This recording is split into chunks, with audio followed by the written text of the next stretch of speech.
Glória a Deus, boa noite. Mais um culto na presença do Senhor, hoje, quinta-feira. Hoje temos aí a pastora Joselma, que estará pregando daqui a pouco, em nome de Amém. Jesus.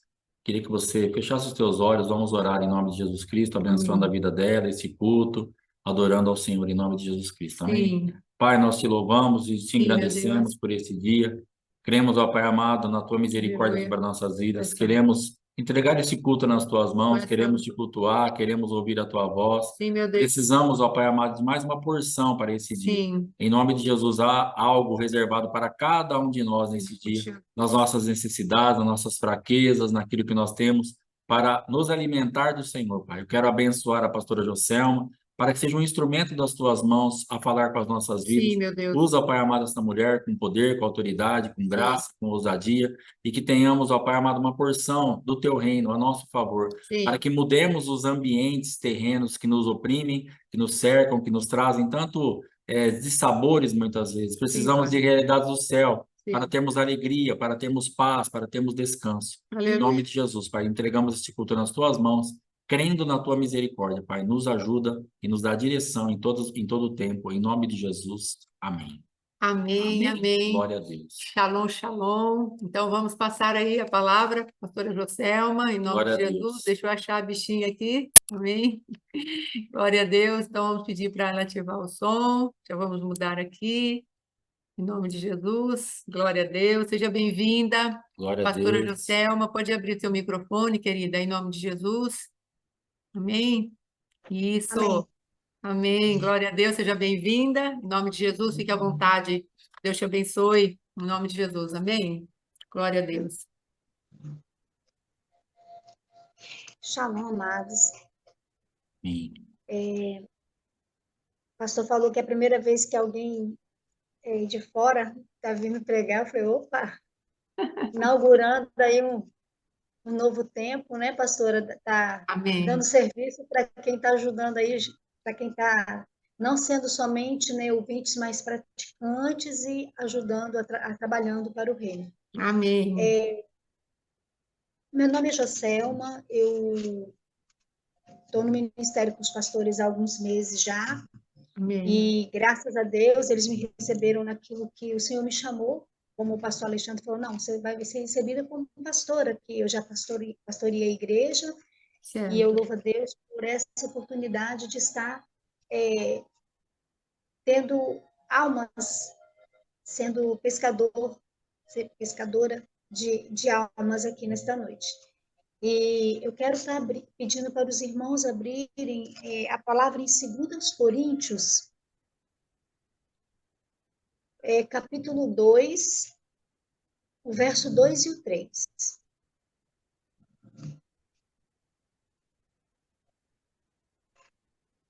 É a carta de Paulo aos Coríntios.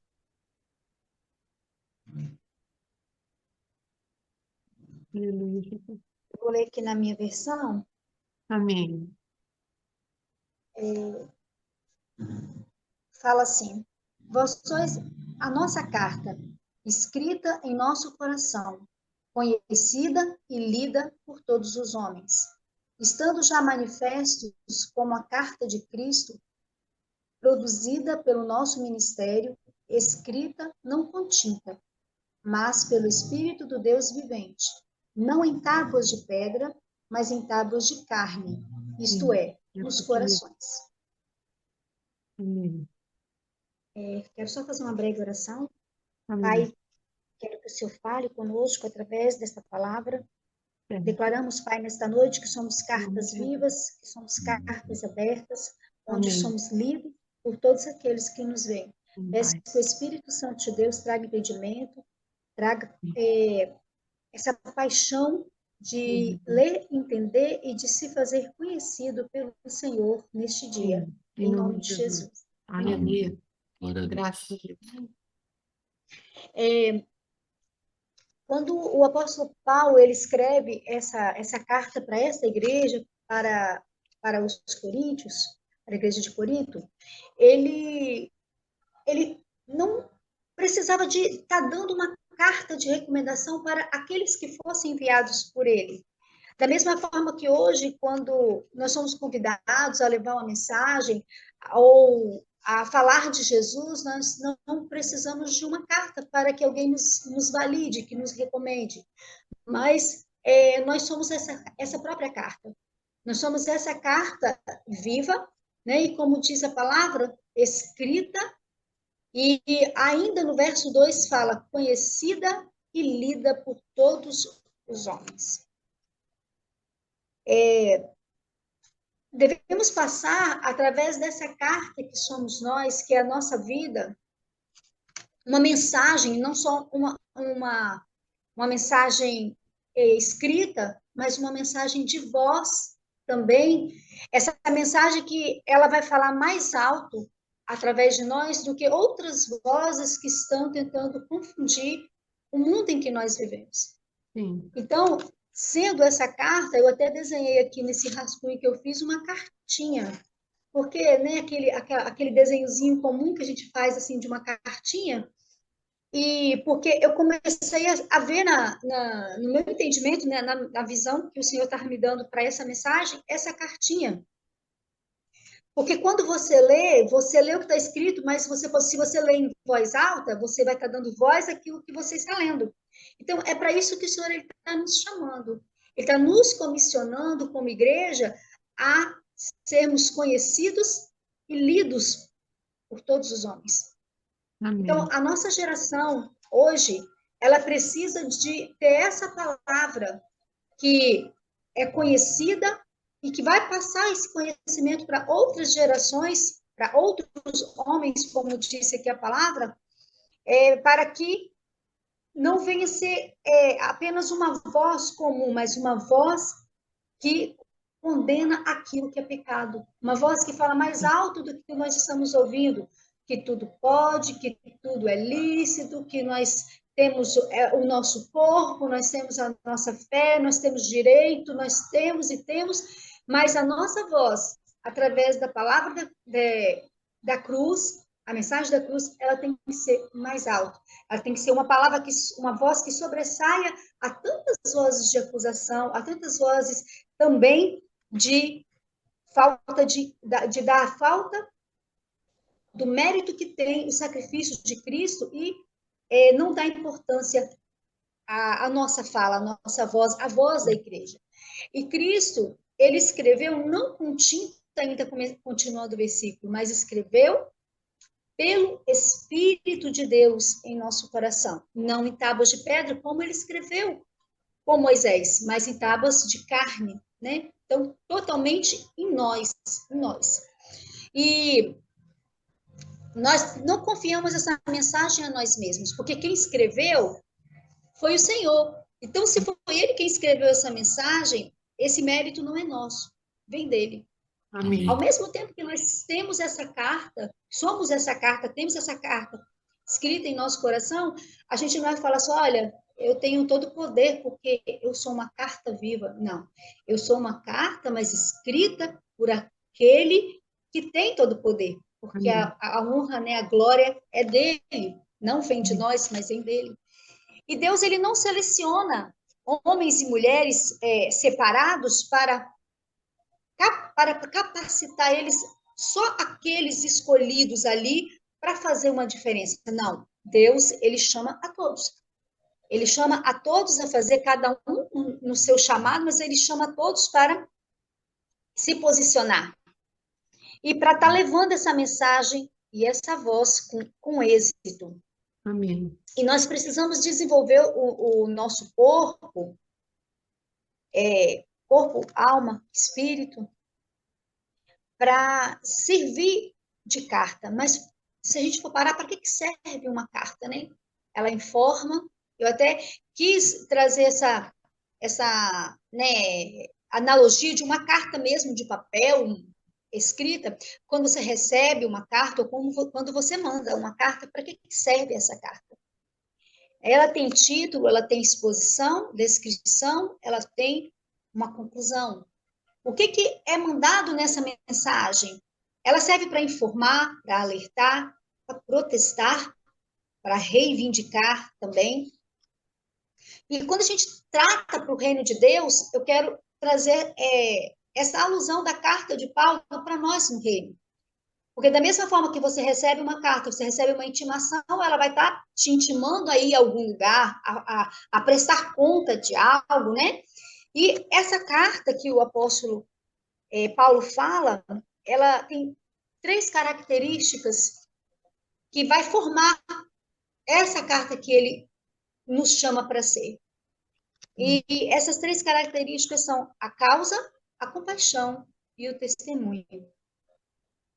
Começando pela causa, o que seria uma causa? O que nós precisamos para desenrolar, para desenvolver essa carta escrita?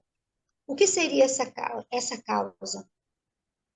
Quando você, nós deixarmos este mundo e partirmos, né?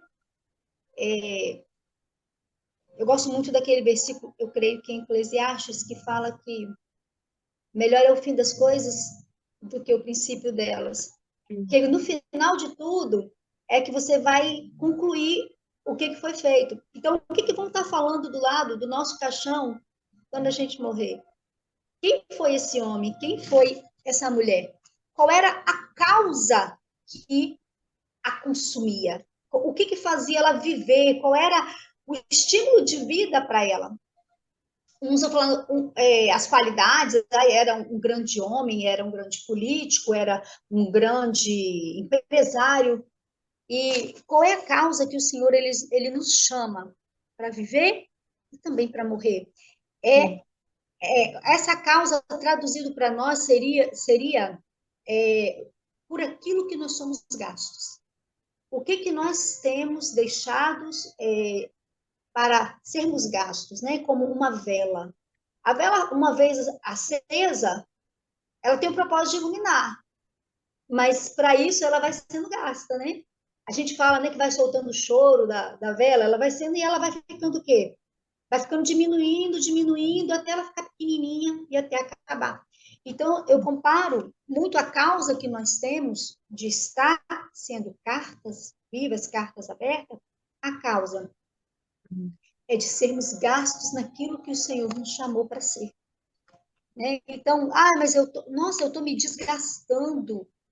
Oi, mas essa é a causa. Para você dar a luz a algo, você se gasta, né? Você estuda, você se compromete sua alimentação, você tem um gasto de energia, você tem um gasto financeiro, e sim, é uma causa que você adotou para você viver. Mas todas as nossas causas, elas têm que estar debaixo da causa de Deus.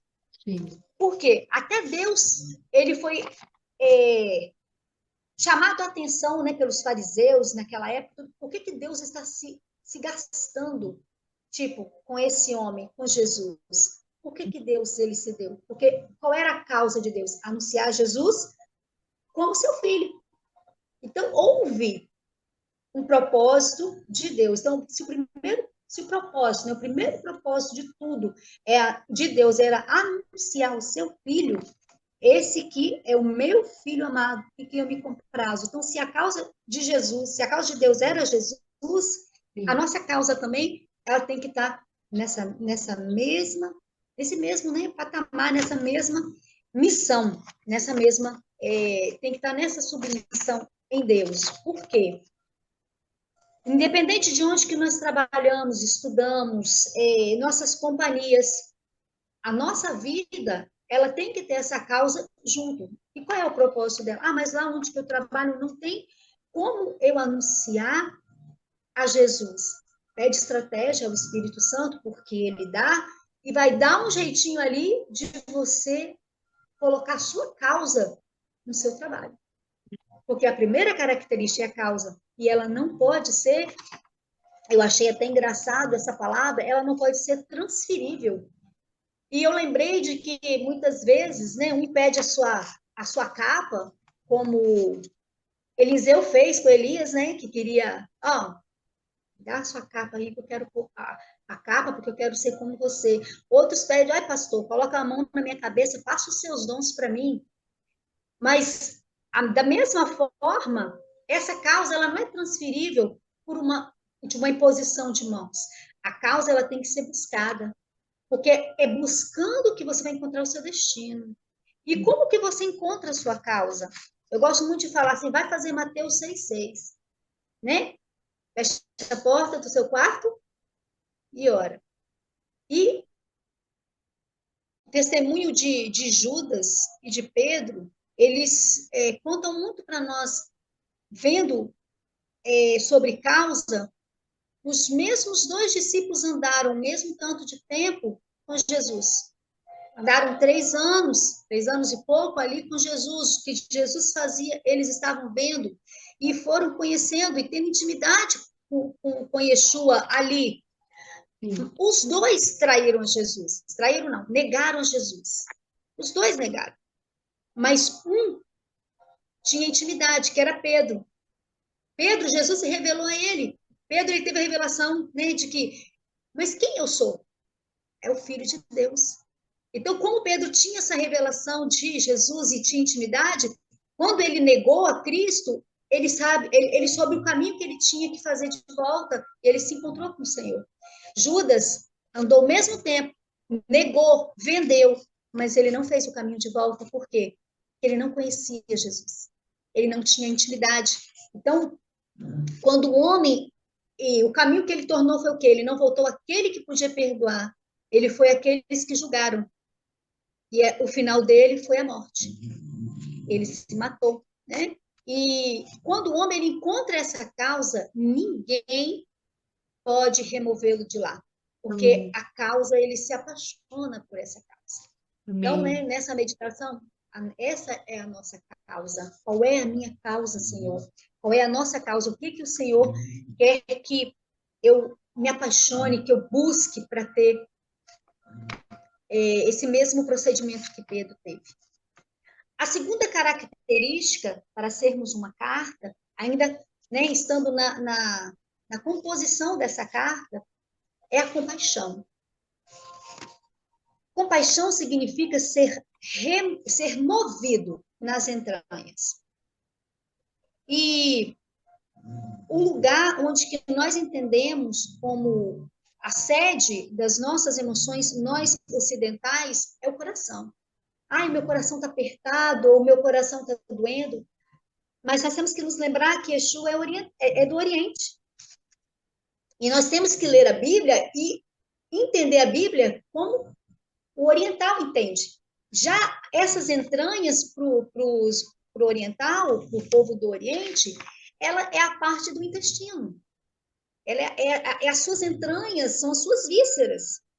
E nós podemos até ver que a saudação, nós somos muito sentimentais e o meu coração tá palpitando, né? O ocidental tem muito esse sentimentalismo. Por quê? Porque é alma. E a sede das emoções, mesmo que a Bíblia fala de compaixão, são nas entranhas. E a gente vê até que o cumprimento deles é diferente. Quando eles vão saudar o outro, eles fazem aquele movimento assim com a cabeça, e a mão está nessa posição aqui da barriga, que eles estão te saudando com as suas entranhas, com compaixão. E podemos ver um caso na palavra de compaixão, que é do bom samaritano, porque quando Jesus pergunta, qual deles foi o bom samaritano? Foi aquele que foi movido por uma íntima compaixão, é aquele que se colocou no lugar do outro. E assim como a causa, ela não pode ser transferida, eu tenho que buscar, nós não nascemos com essa compaixão. No ato do nosso nascimento, nós não adquirimos compaixão. Nós adquirimos com a busca. Nós adquirimos nos colocando no lugar do outro e também vendo como que Yeshua fazia. Os 4 evangelhos, todos eles citam. E Jesus, se movendo de íntima compaixão, curou, levantou, né? Fez andar, curou o cego, ele se movia sempre. Quando ele fez a multiplicação dos pães, que ele viu aquele povo todo com fome, o que ele fez? Se moveu de compaixão. Como que eu vou liberar esse povo com fome? Então, se o nosso mestre teve compaixão, quem somos nós? E Não é uma pregação de missões, não é um culto de missões, mas eu não posso deixar porque essa é a minha causa. É o que eu vim fazer e fui chamada para fazer. Então, explicando a minha causa. Hoje, a igreja do Senhor, ela tem se tornado uma igreja que ela se move em dó, em pena e não em compaixão. Sim. Porque a dó, pastores, a pena, ela dá na hora e ela passa. Você vai embora para casa, você esquece que você ouviu no culto. Mas a igreja que é movida por compaixão, ela sente nas suas entranhas e se coloca no lugar do outro. Hoje nós temos mais de 8.000 línguas que não têm tradução na sua própria língua, no seu dialeto. 8.000 línguas. E há um projeto que não dá mais tempo de você fazer uma Bíblia. Então, há um projeto hoje que pessoas estão se voluntariando a fazer a Bíblia lida, falada. Mas não como você pegar uma folha e ler, mas contada em forma de história.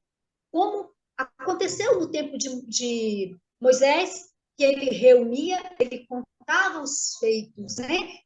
As gerações, para que isso passe de geração para geração, para que os jovens contem para os mais novinhos e assim haja, né, passagem de geração para geração dessas histórias, mais as histórias com H, né, história verdadeira da Bíblia. E estão traduzindo em forma de história para que eles conheçam também o mesmo Jesus que eu conheço. Que talvez não dê tanto valor de ter uma Bíblia dentro de casa traduzida. Uma não, né? Nós temos várias, cada uma com uma letra de um tamanho, com uma palavra diferente da outra, uma tradução diferente.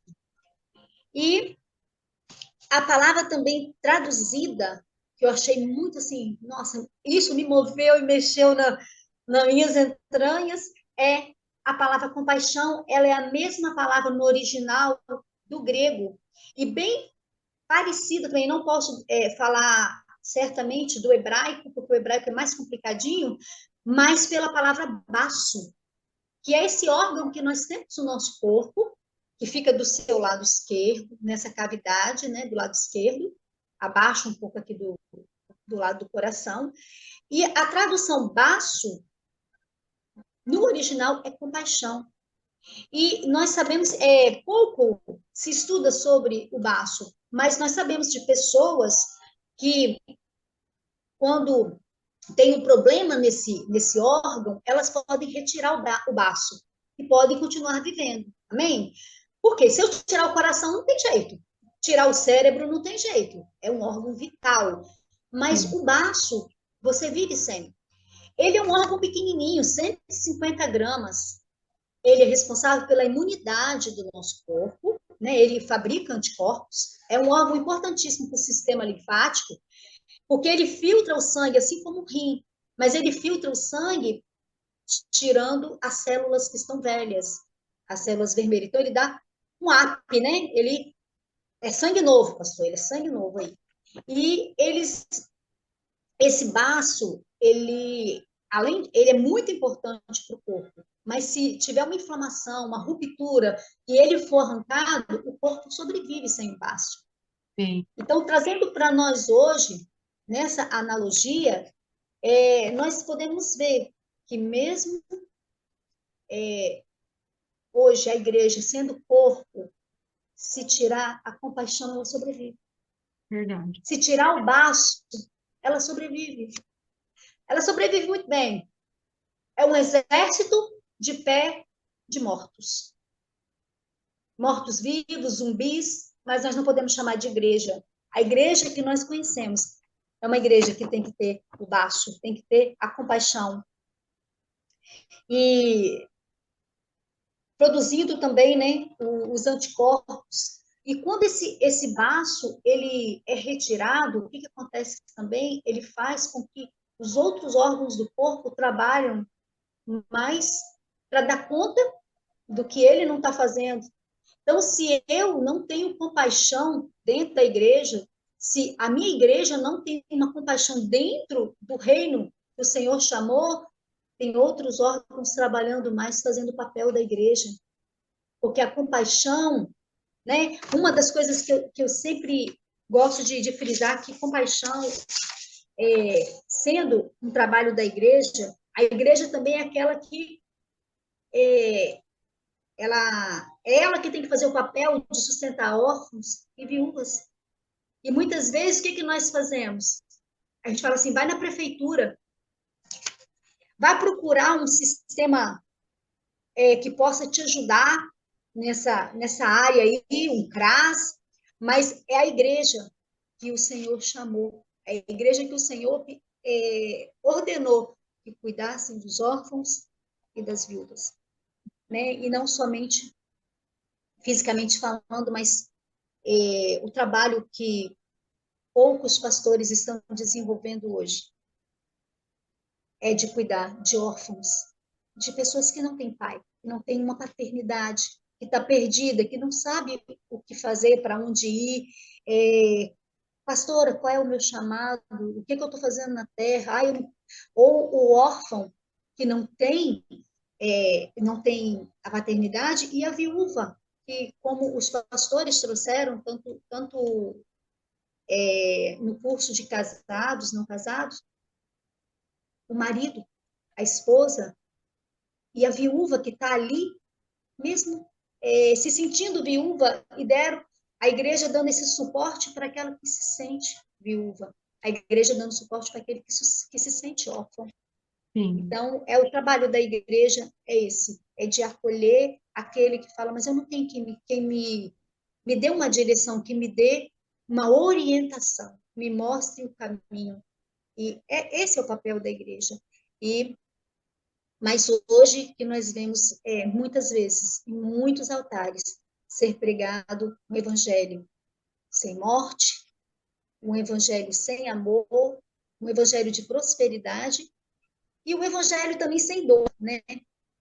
Porque hoje ninguém quer sentir dor. Você bem começou a dor, você já está procurando qualquer coisa que te alivie. Mas a dor, eu aprendi isso também, a dor ela é nossa amiga. Por quê? Porque se você não sentir nada, você vive de qualquer maneira. E quando você sente uma dor, você vai procurar a causa.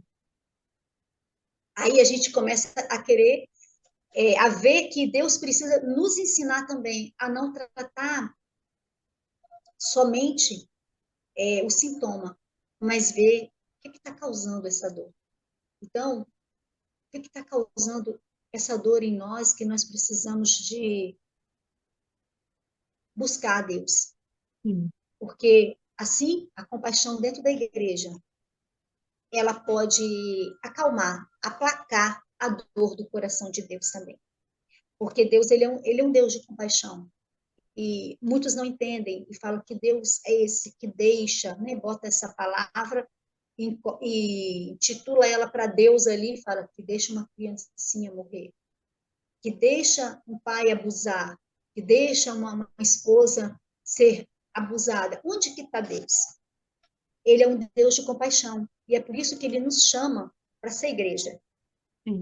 Para orar, para clamar, para tirar dos nossos ombros e colocar ali na presença dele essa causa até sermos consumidos. E tendo compaixão para poder mover o coração de Deus. E a terceira característica para nós sermos uma carta é o nosso testemunho. Atos 1:8 vai falar que a direção que Deus deu, né, que Jesus deu, foi ser-me-eis testemunhas. Ser-me-eis testemunha. Onde? Em qualquer lugar. Porque o resumo que ele faz ali é onde você estiver. Ser-me-eis testemunha. E a palavra testemunho, no grego, é martírio, de ser mártir.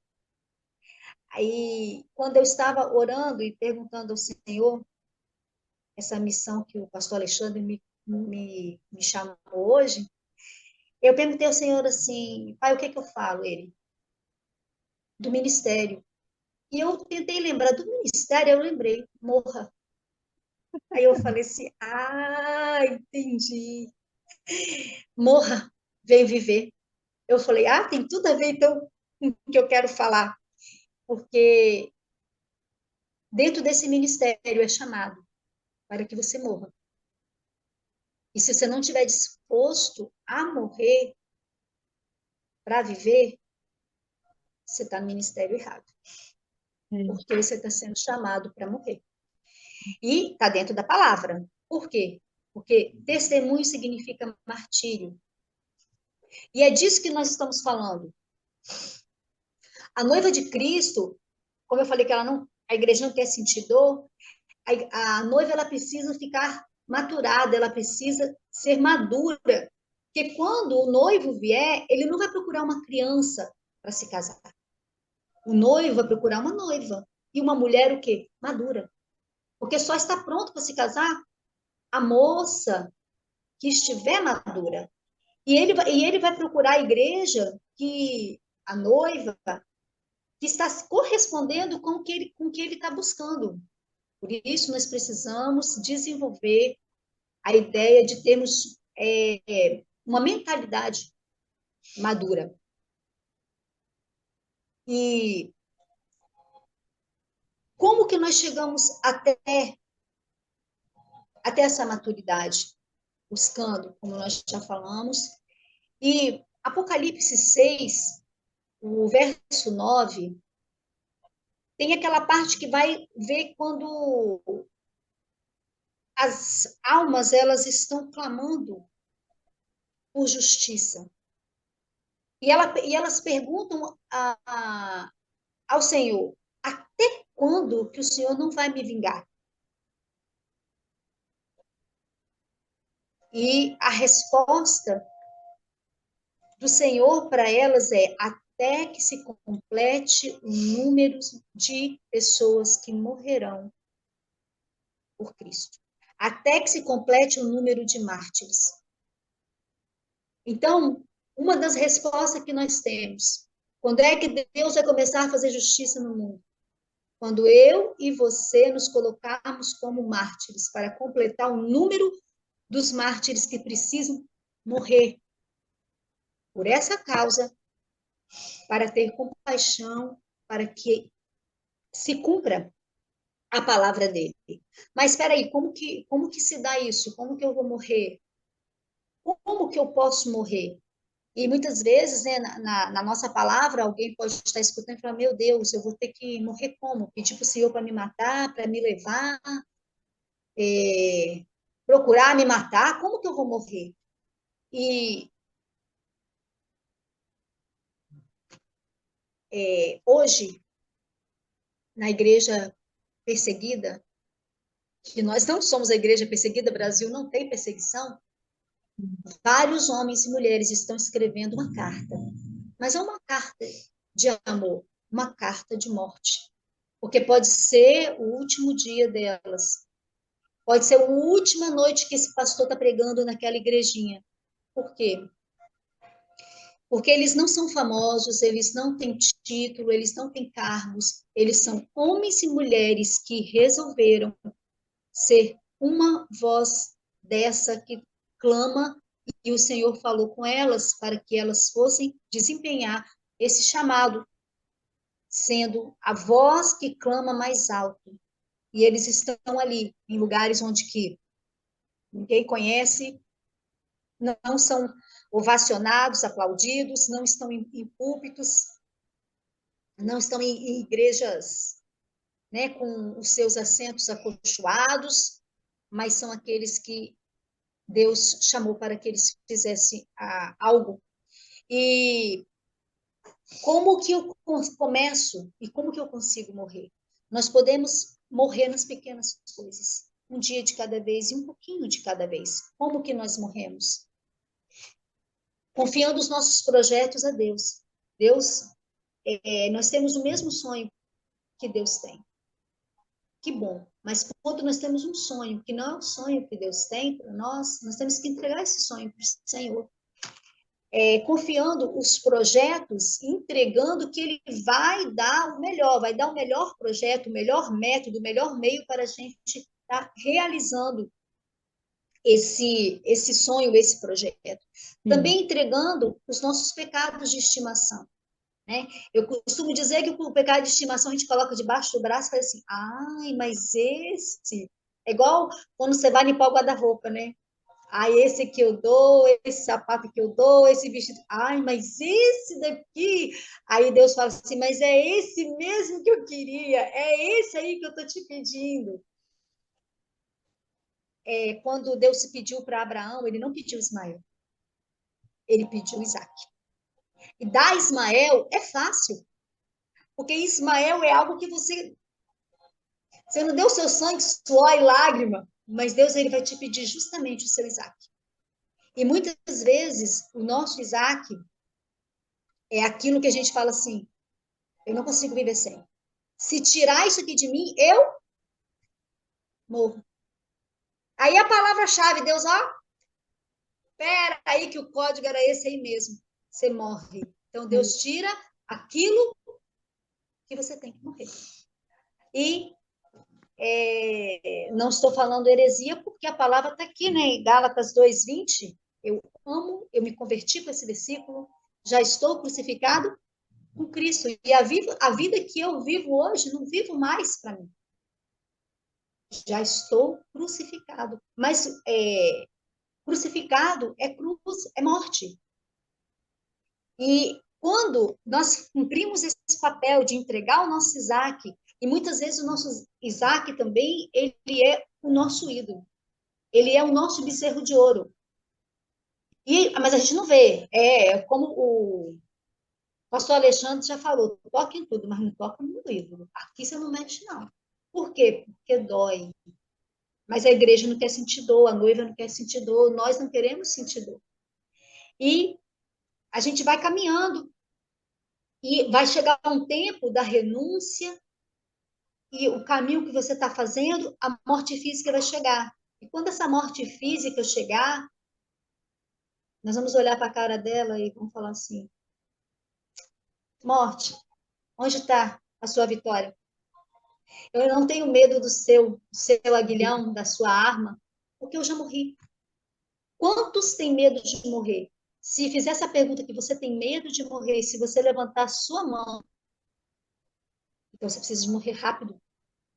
Porque o crente, o servo, o filho, ele não tem que ter medo de morrer. Porque ele já tem que estar morto. A intenção não é ter medo de morrer. A intenção é estar morto para o mundo e viver para Deus. A partir do momento que você vive para Deus, a sua vida aqui, terrena, apóstolo Paulo também diz isso, né? Que isso tudo aqui é como se fosse esterco. Ele considera isso. Por quê? Porque o que há de vir, nem olhos viram, nem ouvidos ouviram aquilo que Deus tem preparado. Então, quando nós estamos já caminhando, vencendo a morte, vencendo o nosso orgulho, caminhando em renúncia, nós damos o nosso testemunho e assim nós cumprimos essas 3 etapas dessa carta. Mas nós terminamos com a esperança de que tudo se cumprirá, porque nós temos uma promessa. Apocalipse tem várias promessas de que tudo vai dar certo. Aquele que perseverar até o fim será salvo. Aquele que perseverar até o fim, né, entrará na cidade, lavará suas vestes no sangue do Cordeiro, entrará na cidade pelas portas. E a noiva tem esperança de encontrar o seu amado. A noiva tem a esperança de encontrar o seu noivo e participar daquela grande festa.